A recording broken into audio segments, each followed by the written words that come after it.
Friends, నేను మీ చాగంటి రాజేశ్వరి. ఈరోజు నేను ఒక మంచి స్పిరిచువల్ వీడియోతోటి మీ ముందుకు వచ్చాను. ఇలా నా అభిప్రాయాలు మీతో పంచుకుంటున్నందుకు నాకు చాలా చాలా హ్యాపీగా అనిపిస్తుంది.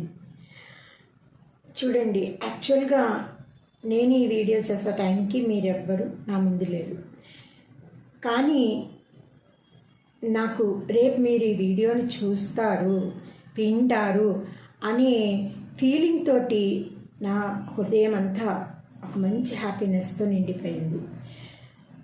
సో ఏమనిపిస్తుంది, మన హ్యాపీగా ఉండాలి అంటే ఏదో ఒక కారణం ఉండాలి, లేదా ఏదో ఒక ఫీలింగ్ ఉండాలి అనిపిస్తుంది కదా.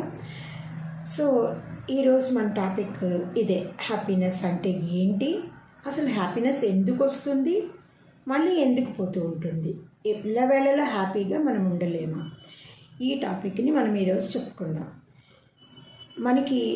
మనలో చాలామందికి అప్పుడప్పుడు హ్యాపీనెస్ ఉంటుంది, అప్పుడప్పుడు మూడ్ ఆఫ్ అవుతాం, మూడ్ అవుట్ అవుతాం, సాడ్నెస్లోకి వెళ్తాం. ఇలా రకరకాలుగా మన లైఫ్ వెళ్తూ ఉంటుంది. సో అందరికీ ఎప్పుడు హ్యాపీగా ఉండాలని ఉంటుంది. సో ఎల్లవేళలా మనం హ్యాపీగా ఉండలేమా అనేది మనకు వస్తుంది. ఇక్కడ మన మాస్టర్స్ ఉన్నారు. ఈ మాస్టర్స్లో ఎప్పుడు హ్యాపీగా ఉండే మాస్టర్లు ఎస్ ఐ యామ్ అని ఒక చిన్న కామెంట్ పెట్టండి, మేము వాళ్ళకి చప్పట్లు కొట్టి కంగ్రాచులేషన్స్ చెప్తాం. ఓకేనా? Okay, thank you. అయితే మనం ఎల్లవేళలా హ్యాపీగా ఉండడం సాధ్యమవుతుందా అంటే తప్పకుండా అవుతుంది. ఎందుకు అవుతుంది అని అంత ఖచ్చితంగా చెప్తున్నాము అంటే, మనం బై బర్త్ ఆనంద స్వరూపులం. మన హృదయాలలో ఉన్నదంతా హ్యాపీనెస్సే. మనము దుఃఖాన్ని కొని తెచ్చుకుంటున్నాం కాబట్టి మనం ఎల్లవేళలా హ్యాపీగా ఉండగలుగుతాం. అయితే ఈ హ్యాపీనెస్ అంటే ఏమిటి అనేది ముందు మనం తెలుసుకుంటే అప్పుడు మనము హ్యాపీగా ఎలా ఉండగలుగుతామో కూడా మనం తెలుసుకోగలుగుతాం. ఈ హ్యాపీనెస్ 4 రకాలుగా ఉంటుందని శాస్త్రం, గురువులు చెప్తుంటారు. ఫస్ట్ వన్ ఫిజికల్ హ్యాపీనెస్, అంటే శరీరంతో పొందేటటువంటి ఆనందం. దీన్ని ఎంజాయ్మెంట్ అంటారు. ఒక లడ్డు తిన్నామనుకోండి, లేదా ఒక ఇష్టమైన స్వీట్ తిన్నామనుకోండి, లేదా పిల్లలు అనుకోండి పిజ్జా తిన్నారనుకోండి, బోల్డంత హ్యాపీనెస్ ఫీల్ అవుతారు. అలాగనే ఒక డ్రెస్ కొనుక్కున్నామనుకోండి, ఎంతో హ్యాపీగా ఫీల్ అవుతాం. అలాగే ఒక ట్రెక్కింగ్ కానీ వ్యాయామం కానీ ఇష్టమైన వాళ్ళు అవి చేశారనుకోండి, వాళ్ళు అందులో హ్యాపీనెస్ని పొందుతారు. ఒక క్రికెట్ కానీ ఫుట్బాల్ కానీ గేమ్ ఆడేవాళ్ళు దాంట్లో హ్యాపీనెస్ పొందుతారు. ఇవన్నీ శరీరంతో పొందే హ్యాపీనెస్లు, ఎంజాయ్మెంట్స్ అన్నమాట. Next mental happiness. Second one is mental happiness, అంటే మనసుతో పొందేటటువంటి హ్యాపీనెస్ అన్నమాట. ఈ మనసుతో పొందే హ్యాపీనెస్ని ఎంటర్టైన్మెంట్ అంటారు. దీంట్లో మనం ఒక మంచి మూవీ చూసామనుకోండి, అందులో ఇన్వాల్వ్ అయిపోతాం. వాళ్ళు ఏడుస్తాం, నవ్వితే నవ్వుతాం. అది మనసుతోటి అనుభూతి పొందుతాం అన్నమాట. అలాగనే ఒక నేచర్ లవర్స్ ఉంటారు. ఒక మంచి నేచర్లోకి వెళ్ళినప్పుడు వాళ్ళు ఎంతో ఆనందానుభూతిని పొందుతారు, హ్యాపీనెస్ని పొందుతారు. అలాగనే ఒక మంచి క్రికెట్ అంటే ఇష్టమైన వాళ్ళు, మంచి ప్లేయర్, వాళ్ళకి ఇష్టమైన ప్లేయర్ క్రికెట్ చూస్తే అందులో మునిగిపోతారనమాట కంప్లీట్గా. అక్కడ ఆనందాన్ని పొందుతారు. ఒక పజిల్ పూర్తి చేస్తే, లేదా ఒక ప్రాబ్లం సాల్వ్ చేస్తే, ఏదైనా ఒక చెస్ ఆడితే, ఇలాంటివన్నీ కూడా మన మనసుతో చేసేటటువంటి ఆనందానుభూతులు అన్నమాట. వీటిని ఎంటర్టైన్మెంట్స్ అంటారు. Next third one is intellectual happiness, బుద్ధితో పొందేటటువంటి ఆనందం. ఈ బుద్ధితో పొందే ఆనందాన్ని ఎన్లైటన్మెంట్ అంటారు. సపోజ్ ఒక బుక్ చదివాం, ఒక మంచి బుక్ చదివాం అనుకోండి, చాలా ఇన్స్పైర్ అయిపోతాం మనం. చాలా చాలా ఇన్స్పైర్ అయిపోయాం ఆ బుక్ చదివేసి. అప్పుడు మనకి తెలుసున్న జ్ఞానమే ఒక కొత్త కోణం, అంటే కొత్త పర్సెప్షన్తో మనకు అర్థమవుతుంది. లేదా మనకి ఎంతో జ్ఞానం, ఒక క్రియేటివిటీ ఇవన్నీ వస్తాయి అన్నమాట. ఆ బుక్ నుంచి ఇన్స్పైర్ అయ్యి మనం ఏవో చేస్తూ ఉంటాం, కొన్ని జ్ఞానాన్ని పెంచుకుంటూ ఉంటాము, లేదా కొన్ని క్రియేటివ్ వర్క్స్ చేస్తూ ఉంటాము. అలాగా బుక్స్ మూలాన్ని మనం పొందేటటువంటి జ్ఞానం. తర్వాత మనం ఒక 10 మందితోటి డిబేటింగ్ చేస్తాం, లేదా 10 మందితో సజ్జన సాంగత్యం, వాళ్ళతో కూర్చుని మంచి విషయాలు మాట్లాడుతూ ఉంటాం. ఇలా మాట్లాడినప్పుడు మనకి ఎంతో జ్ఞానం షేర్ చేసుకోబడుతుంది. చాలా ఎక్కువ జ్ఞానము, సంస్కారాలు మనకి అందుతాయి అన్నమాట. వాళ్ళతో గురువులతోటి, మంచి గురువులు మనకి ఎంతో జ్ఞానాన్ని ఇచ్చారనుకోండి, ఎంతో సంస్కారాలు నేర్పారనుకోండి, మనలో మంచి సంస్కారాలు డెవలప్ అవుతాయి గురువుల ద్వారా, మంచి ఫ్రెండ్స్ ద్వారా, మంచి సజ్జన సాంగత్యంతో. ఇలాంటివన్నీ కూడా మనం బుద్ధితో పొందేటటువంటి హ్యాపీనెస్.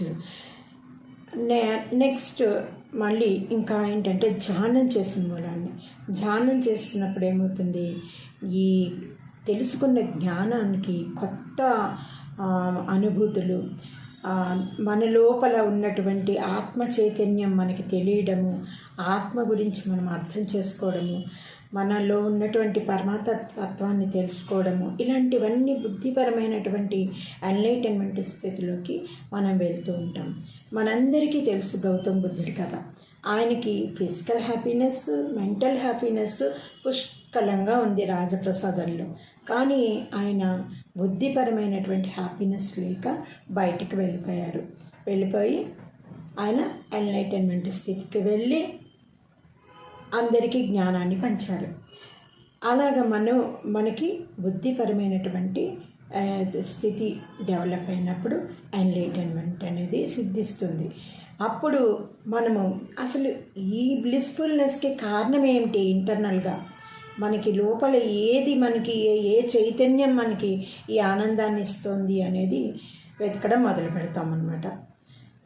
వెతికినప్పుడు అప్పుడు 4th లెవెల్ సోల్ హ్యాపీనెస్లోకి వెళ్తాం. సోల్ హ్యాపీనెస్ అంటే ఆత్మపరమైనటువంటి ఆనందం. ఆత్మపరమైన ఆనందంలో మనకి ఇది బ్లిస్ స్టేట్ అన్నమాట. ఇక్కడికి వచ్చేటప్పటికి మనము ఎక్కువగా సేవ చేయాలనుకుంటాం, అందరికీ సేవ చేయాలనుకుంటాం, అందరిలోనూ ఒకే వన్నెస్ని, ఆత్మని చూస్తాం. ఈ సేవాతత్వం మనకి ఎక్కువగా ఉంటుంది, ఎక్కువగా సేవ చేయాలనిపిస్తూ ఉంటుంది. ఈ సేవ అంటే ఫిజికల్గానే కాదు, జ్ఞానాన్ని పంచుతాం, వాళ్ళని ఎలాగైనా జ్ఞాన స్థితిలోకి తీసుకురావాలని ప్రయత్నం చేస్తూ ఉంటాం. ఇవన్నీ కూడా మనకి ఈ 4th స్టేట్లో వస్తాయి. అయితే ఈ 4 రకాలైన ఆనందాలు కూడా మనకి అవసరమే. ఫస్ట్ 2 కూడా మనం బ్యాలెన్స్ తోటి ఆ ఫస్ట్ 2ని కూడా మనం ఎంజాయ్ చేసి థర్డ్ వన్లోకి వచ్చి 3rd నుంచి 4th స్టేట్కి వచ్చినప్పుడు మనము ఎప్పటికీ బ్లిస్ఫుల్ స్టేట్లో, ఆనందమైన స్థితిలో ఉంటాము. ఈ 4 రకాలైన ఆనందాలు కూడా మనకి లైఫ్లో అవసరమే. ఫస్ట్ 2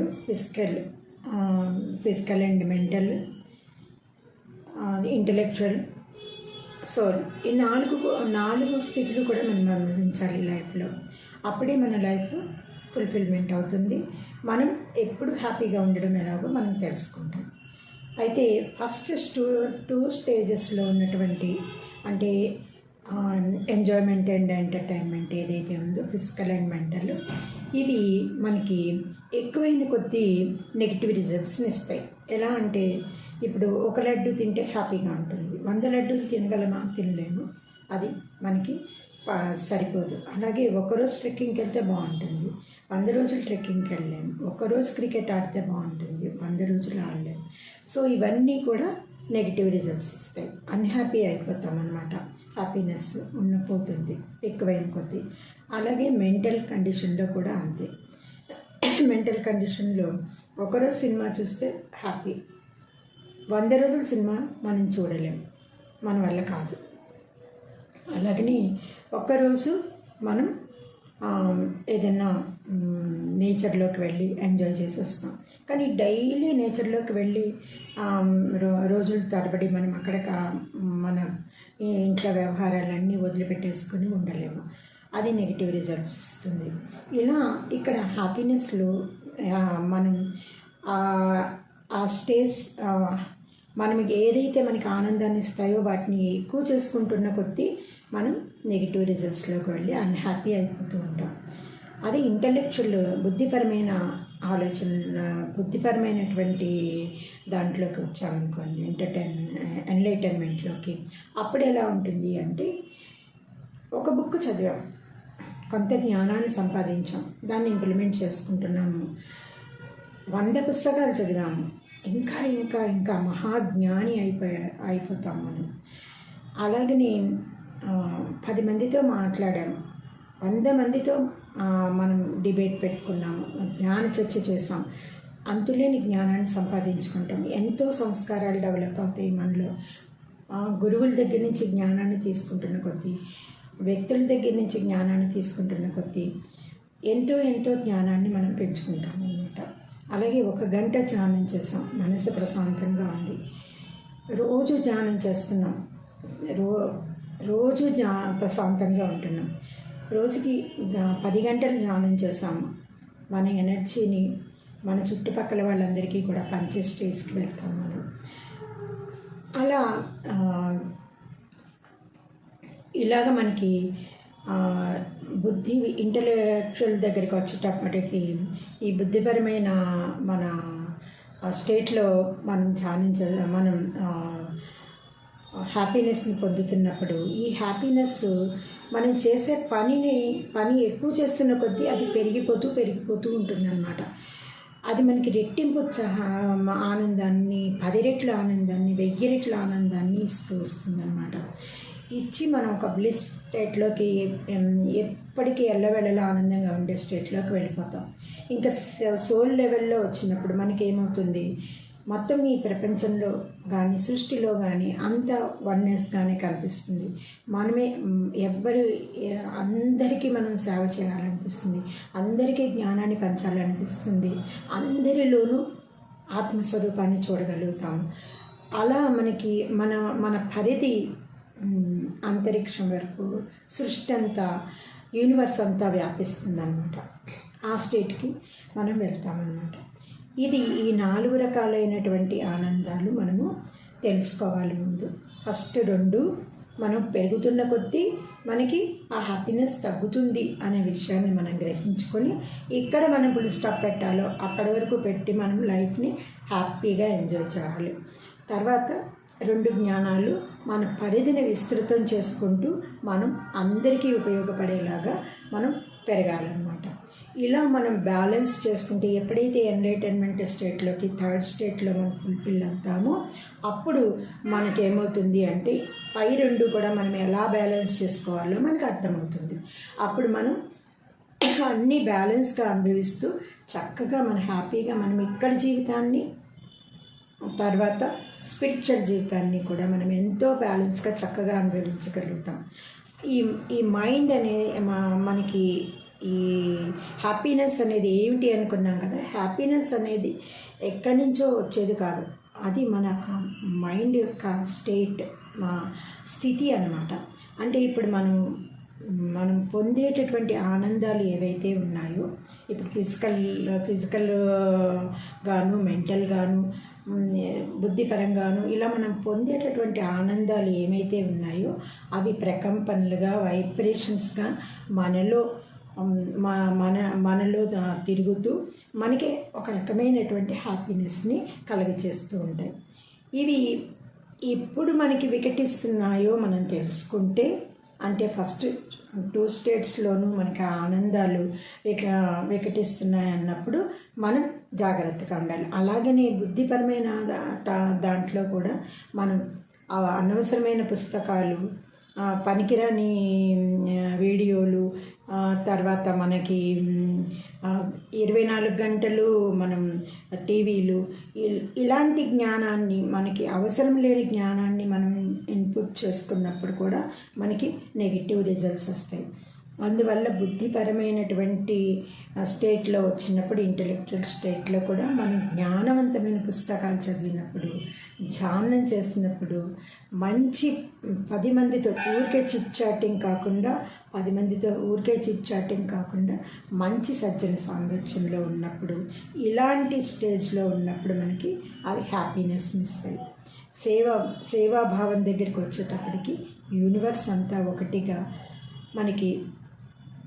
మనమే యూనివర్స్గా, అలా మనకి మనం ఒక మంచి స్టేట్లోకి వెళ్ళిపోతామన్నమాట. మనం ఎల్లవేళలా ఆ బ్లిస్ స్టేట్లో, ఆ ఆనందమైనటువంటి స్థితిలో ఉండగలుగుతామన్నమాట. మనం ఈ 4 స్టేజ్ల్లోనూ మనం స్టెప్ బై స్టెప్ మనం ఒక్కొక్క స్టేజ్ని అర్థం చేసుకుంటూ, మనం చివరి స్టేజ్లో మనం ఎల్లప్పుడూ బ్లిస్ఫుల్గా ఈ ప్రపంచానికి, ఇప్పుడు ధ్యానం 1 గంట ధ్యానం చేసాము, ఇందాక చెప్పాను కదా, అలాగా చేసామనుకోండి, 100 మందితో కలిసి ధ్యానం చేసామనుకోండి, మన ఎనర్జీ ఎంతో పెరుగుతుంది. మనం ధ్యానం చేసుకుంటే మన ఎనర్జీ మనకి సంతోషాన్ని ఇస్తుంది. 10 మందితో ధ్యానం చేసినప్పుడు మన చుట్టూ పరిసరాలు ఎంతో ఎనర్జీని పొందుతాయి. అలాగా లక్షల కొద్ది మందితో ధ్యానం చేసినప్పుడు ఈ భూమి మీద జీవరాశికి కూడా మనం ఎనర్జీని పంచగలుగుతాం. ఈ స్టేజ్కి మనం వెళ్ళగలుగుతాం. ఇంతవరకు ఇవన్నీ మనం స్టెప్ బై స్టెప్ మనం అర్థం చేసుకుంటూ చక్కగా మన లైఫ్ని కొనసాగించాలి. అప్పుడు మనం ఎల్లవేళలా ఆనందంగానే ఉంటాం. ఎప్పటికీ మన ఆనందం తరిగిపోదు, చెరిగిపోదు. ఏది మన దుఃఖానికి హేతువు కాదు. దుఃఖం వస్తుందా, వెళ్ళిపోతుంది. సంతోషం వస్తుందా, అది కూడా వెళ్ళిపోతుంది. కానీ మనలో ఉన్న హ్యాపీనెస్ ఎప్పుడూ ఉంటుంది. దానికి బయట నుంచి వచ్చేటటువంటి సుఖం కానీ దుఃఖం కానీ ఏది హేతువు కాదు. అవన్నీ వస్తాయి పోతాయి అనేటటువంటివి మనకి కంటిన్యూగా తెలిసిపోతుంది. కాబట్టి మనం ఎల్లవేళలా హ్యాపీగా, ఆనందాన్ని పంచుతూ ఉంటాం. సో ఈ వీడియో మీకు నచ్చినట్లయితే ఒక లైక్ చేయండి. ఈ హ్యాపీనెస్ని ఎల్లవేళలా పొందడానికి ట్రై చేయండి. ఏదైనా ఒక అడ్డంకి వస్తే ఇది ఉండదు, వెళ్ళిపోతుంది. ఎందుకంటే హ్యాపీనెస్ వచ్చినా ఉండదు, వెళ్ళిపోతుంది. ఇది దుఃఖం వచ్చినా ఉండదు, వెళ్ళిపోతుంది తాత్కాలికమే. కానీ మనలో ఉన్న హ్యాపీనెస్ ఎప్పటికీ ఉంటుంది. దాన్ని మన నుంచి ఎవ్వరూ వేరు చేయలేరు అనేది మనం తెలుసుకున్న రోజుని ఎప్పటికీ మనం హ్యాపీగా ఉంటాము. సో ఈ వీడియోకి కామెంట్ చేయండి, లైక్ చేయండి, షేర్ చేయండి, ప్రమోట్ చేయండి. ఎందుకంటే ఇది నేను అందరికీ ఉపయోగపడాలని ఒక తపనతో చెప్తున్నాను. అందరూ హ్యాపీగా ఉంటే మొత్తం దేశమే హ్యాపీగా ఉంటుంది, ఏ గొడవలు లేకుండా ఉంటుంది కదా. So be happy, always be happy. So thank you very much. మీ రాజేశ్వరి చాగంటి.